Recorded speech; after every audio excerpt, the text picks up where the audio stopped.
Yeah, that's for sure. She won't let me go out.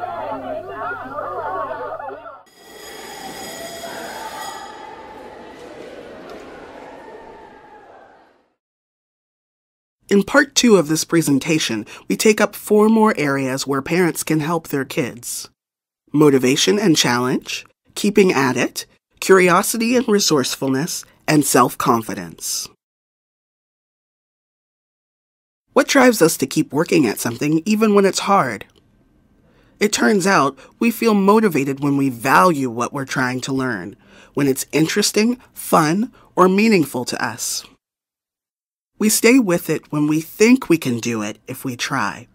If it doesn't challenge us, we're bored. If it's too far beyond our reach, we get discouraged. And right now, it's fourth quarter, and we have a class to determine our research proposal. So we have to come up with a proposal for what we're going to do next year. So we're not really starting our main year-long project, but we're thinking about what we're going to do. And by the end of this quarter, we should figure out what it's going to be. In 1 hour, I figured out what I wanted to do, what I wanted it to be about, how I'm going to do it, what form it's going to be in. It's not just going to be a paper. It's going to be like a 3D type of pop-up book, and it's going to be about art and architecture and all the places I've lived in. And I was just going on. I was writing down all my ideas. I was talking about it. And then I was late to my next class. I was late. I was like, the hour it's not up yet. I was ready to do something else, and I was ready to take out a computer and write it down and put it in my email. And the hour was up. I couldn't take out the computer. It was I was 5 minutes late to my next class, just talking about my research proposal. Yeah. Certain people set off a challenge that cannot be reached, that can't be a goal, that just kind of impossible. And I think that happens it happens to everybody. That it's happened to me before. I mean, it happens, but you just got to go back out there and make a goal that's realistic, that you can do. And making goals that are too easy, they're just pointless. They don't really do anything. It's really you have to know yourself and know your capabilities and know what you can do. And those are the type of goals that you need to make.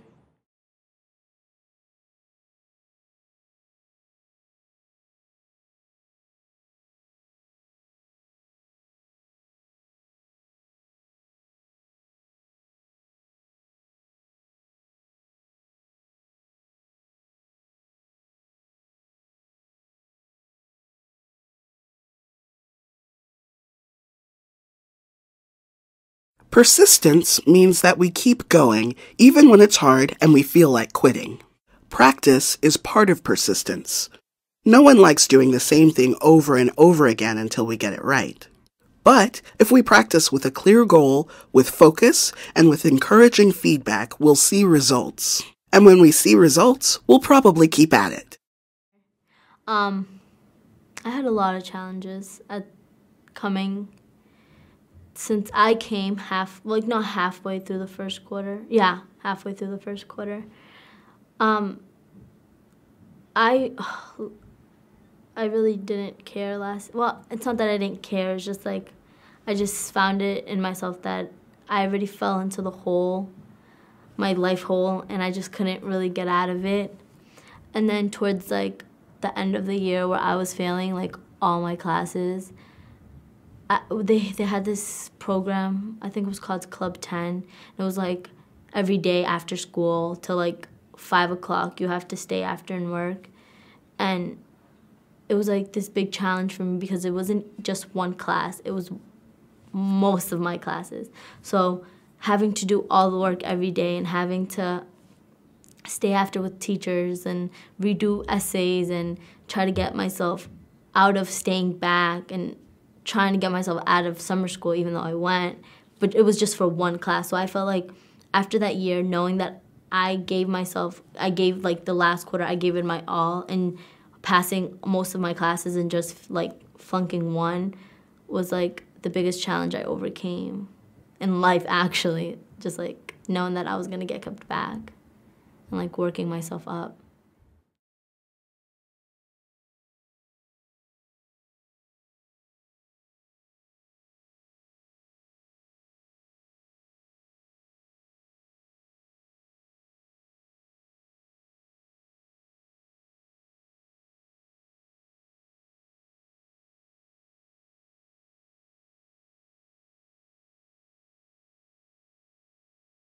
We are born curious, and we are meant to stay that way. Curiosity makes the mind active instead of passive. It prepares the mind for new ideas. It opens new worlds to your child. Resourcefulness goes with curiosity. Resourceful people learn to take the initiative. They seek out information on their own. They find creative ways to make do. They deal well with new or difficult situations. Last quarter, I took a module class about fueling the car of tomorrow. It's basically because New York taxis want to go green because we're running out of oil, and it really didn't interest me at the beginning because I didn't care about cars because I usually take the train, so that doesn't bother me. But once we started to learn that mostly everything we uses oil, and we're at some time going to run out, that it was like we learned different approaches to different fuels, and it was really interesting to see what fuel was better and what fuel's going to work, and how is the economy going to be affected, and how everybody else is going to be affected. And I didn't see it as that when I first entered. I just saw it as, oh, I'm learning about cars. But it was a really good course, and I enjoyed it. I've talked about it with my father because he's into cars and he drives a car, and he was in kind of shock that I knew what I was talking about because he never saw me as a car type of person. I was never interested. But now he sees and he's like, okay, you outsmarted me, but okay. I like to play guitar a little bit, so I would get into a song and then I would practice it a couple times, and then I would just not even look at the guitar and just try to finger pick it, and I would eventually get it, and I would feel good because oh, I didn't have to take the time to take the money and spend on a guitar lesson. I actually did it myself, on a computer. I actually taught myself how to play it by ear. That's a good feeling.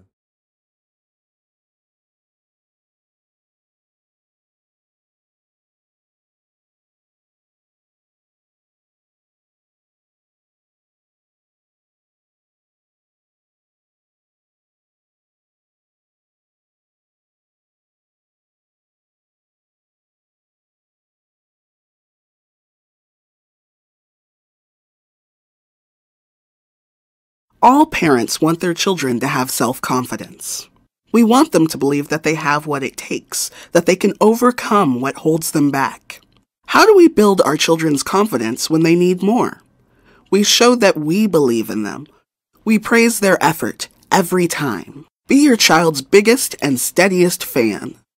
I admire my mom the most because even though she didn't go that far in school, she always has my back. She always encouraged me when I feel like I don't want to do my work or I don't know why I'm in school. She's always there to just support me and tell me to do better than what she did because she wasn't able to get the education I was able to get right now. Parents are your number one go-to person. So it's I feel like my mom or my stepdad are the people that I trust more than anything. So it's I feel like they have that role in playing where they're there for you always, and they're here their responsibility is to help you get through life and teach you until you go off on your own. So I feel like they play everything. They play a teacher, they play a parent, a friend, an aunt and uncle, if you don't have any.